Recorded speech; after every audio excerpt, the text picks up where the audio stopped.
বিশ্বনবী সাল্লাল্লাহু আলাইহি ওয়াসাল্লাম ফরমান, লাম্মা কাদাল্লাহুল খালকা কাতাবা ইনদাহু ফাওকা আরশিহি, আল্লাহ যখন মহাবিশ্বের সব সৃষ্টি করে সারলেন, তিনি আরশের উপরে লিখলেন সাবাকাত রাহমাতি গাদাবি।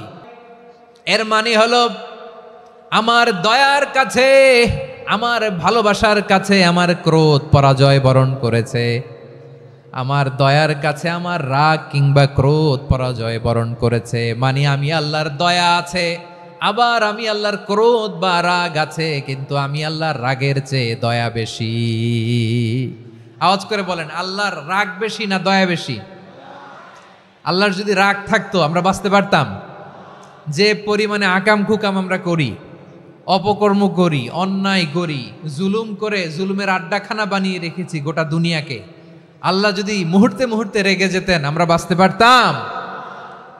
মহাবিশ্ব সৃষ্টির পরেই তিনি আরশের উপরে লিখেছেন সাবাকাত রাহমাতি গাদাবি, মানে আমি আমার দয়ার কাছে আমি আল্লাহর ক্রোধ, রাগ, ক্ষোভ এটা পরাজিত হয়েছে। সুবহানাল্লাহ বলেন।